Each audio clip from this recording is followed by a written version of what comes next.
Baik, sebelumnya Assalamualaikum warahmatullahi wabarakatuh. Perkenalkan, nama saya Muhammad Rizky Ramadan dengan NIM 22062161176. Di sini saya akan menjelaskan tentang pengembangan olahraga rekreasi di Taman Bungkul, Surabaya. Taman Bungkul adalah ruang publik multifungsi di Surabaya yang mendukung kegiatan olahraga rekreasi. Taman Bungkul adalah ruang terbuka hijau atau RTH yang berada di tengah kota Surabaya. Taman ini memiliki keistimewaan tersendiri bagi masyarakat Surabaya. Ada banyak fasilitas yang tersedia di taman ini seperti air minum gratis bagi pengunjung, taman bermain anak, skateboard track, jogging track, zona akses internet atau wifi gratis, hingga air mancur. Suasana di taman ini pun asri dan sejuk, sehingga sering dikunjungi masyarakat dan wisatawan. Kemudian ada profil Taman Bungkul Surabaya. Secara singkatnya, yaitu Taman Bungkul dibangun di lahan seluas 900 meter persegi, tepatnya di pusat kota Surabaya. Awalnya taman ini berasal dari desa bernama Bungkul. Desa Bungkul merupakan kawasan yang terkenal karena memiliki tokoh spiritual bernama Ki Ageng Supo. Ki Ageng Supo yang diyakini sebagai keturunan Ki Gede atau Ki Ageng dari Kerajaan Majapahit, hidup pada masa Sunan Ampel sekitar tahun 1400 sampai 1481. Kehadiran Ki Ageng Supo memiliki pengaruh besar terhadap perkembangan agama Islam di Jawa Timur, khususnya di Surabaya dan sekitarnya. Itulah sebabnya Ki Ageng Supo dianugerahi gelar Mbah Bungkul atau Sunan Bungkul sebagai penghargaan terhadap peran pentingnya bagi Surabaya. Fasilitas yang berada di Taman Bungkul saat ini yaitu area bermain anak atau playground area, kemudian ada jogging track, skate dan BMX park, akses wifi gratis, amphitheater, dan fasilitas keran air siap minum. Kemudian luas dan penghargaan Taman Bungkul Surabaya. Luas taman 1,2 sebesar hektar dan popularitas Taman Bungkul telah diakui dalam taraf internasional melalui perolehan penghargaan Perserikatan Bangsa-Bangsa atau PBB berupa di ASEAN 2013 Townscape Sector Award.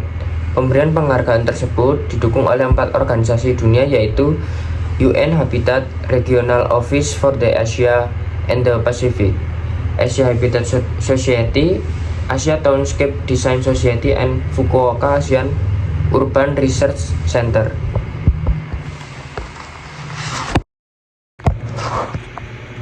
Potensi olahraga rekreasi di Taman Bungkul. Yang pertama ada strength. Lokasi strategis yang terletak di tengah kota Surabaya, mudah diakses dari berbagai arah dan dekat dengan pusat aktivitas kota. Kemudian cocok untuk semua kalangan, mulai dari anak-anak hingga lansia. Sering digunakan untuk aktivitas komunitas olahraga dan hiburan. Kemudian menjadi ruang terbuka hijau yang menyegarkan di tengah kota padat. Dikelola dengan cukup baik oleh pemerintah kota. Kemudian weakness atau kelemahan, kepadatan pengunjung pada saat akhir pekan atau hari libur. Taman bisa sangat ramai sehingga mengurangi kenyamanan pengunjung. Kemudian terkadang pengunjung tidak menjaga kebersihan, terutama pada area tempat duduk dan tempat makan. Lalu beberapa fasilitas seperti permainan anak atau jalur jogging kadang rusak dan lambat diperbaiki. Kemudian opportunities atau peluang, pengembangan wisata edukasi dan sejarah. Dekat dengan makam Sunan Bungkul, taman bisa dikembangkan sebagai bagian dari wisata religi dan sejarah. Kemudian digitalisasi dan smart park seperti pemanfaatan teknologi aplikasi taman atau info digital bisa meningkatkan pengalaman pengunjung. Kemudian berpeluang kerjasama dengan sponsor atau pihak swasta untuk memperluas fasilitas dan promosi. Kemudian threats atau ancaman dari luar. Yang pertama, kerusakan akibat vandalisme yang dapat berpotensi fasilitas rusak akibat ulah pengunjung yang tidak bertanggung jawab. Yang kedua, ketergantungan pada dana APBD bisa mengatasi pengembangan atau perawatan taman.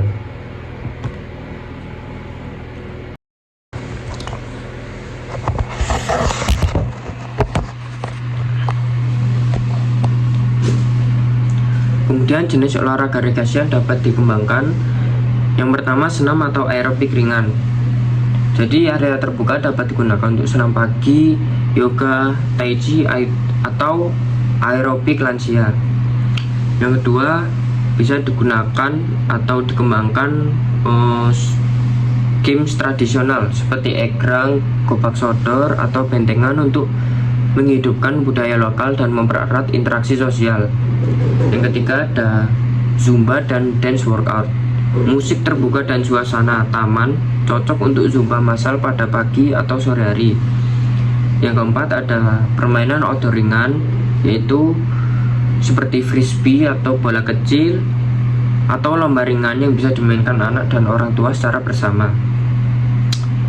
Yang kelima ada dapat dikembangkan dengan mengadakan outbound mini atau fun games, yaitu bisa dikembangkan di area rumput dengan alat sederhana seperti tali tambang, kun, dan lain-lain.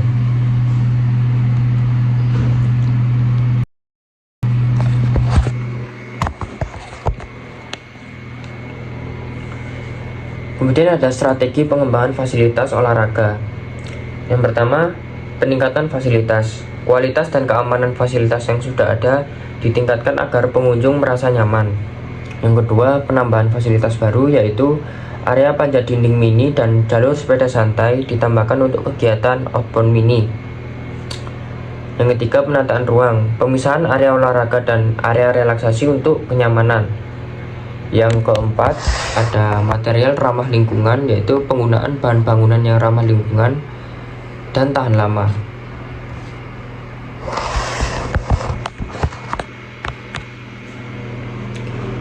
Program dan kegiatan olahraga rutin. Yang pertama yaitu jadwal rutin.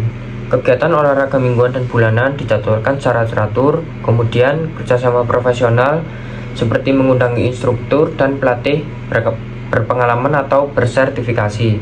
Kemudian event tematik, yaitu mengadakan event lari atau kompetisi skateboard atau BMX sebagai daya tarik masyarakat. Yang keempat ada promosi kegiatan. Peran media sosial dan spanduk digunakan untuk menjangkau masyarakat secara luas. Kemudian ada pengelolaan dan pemeliharaan taman.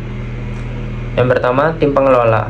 Tim khusus yang bertanggung jawab terhadap taman dibentuk, kemudian mengadakan jadwal perawatan rutin dijalankan untuk kebersihan dan perbaikan. Kemudian ada aturan dan fasilitas. Aturan pengunjung yang jelas diterapkan untuk tertib. Kemudian tempat sampah yang memadai disediakan untuk mengurangi membuang sampah secara sembarangan.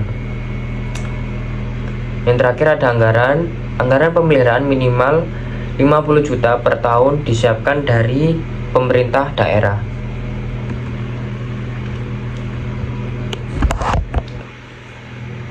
Lalu apa dampak positif pengembangan dari olahraga rekreasi yang dibentuk? Yang pertama, kesadaran kesehatan meningkatkan kebugaran dan kesehatan masyarakat secara jasmani maupun rohani. Kemudian daya tarik wisata, yaitu dapat meningkatkan kunjungan wisatawan untuk datang ke Taman Bungkul. Kemudian pendapatan daerah, yaitu dapat menambah pendapatan lewat aktivitas ekonomi di sekitar taman dan meningkatkan UMKM lokal. Kemudian yang terakhir ada citra positif. Jadi Surabaya dapat dikenal sebagai kota yang peduli kesehatan.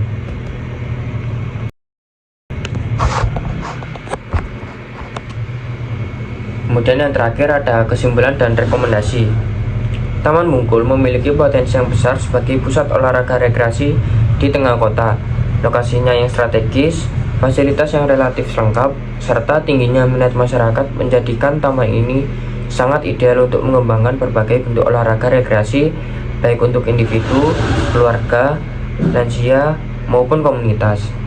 Namun, optimalisasi pemanfaatan taman untuk olahraga rekreatif masih memerlukan perhatian dari segi manajemen kegiatan, pemeliharaan fasilitas, serta pelibatan komunitas lokal. Sekian dari presentasi saya kali ini tentang pengembangan olahraga rekreasi di Taman Bungkul. Kurang lebihnya mohon maaf. Wassalamualaikum warahmatullahi wabarakatuh.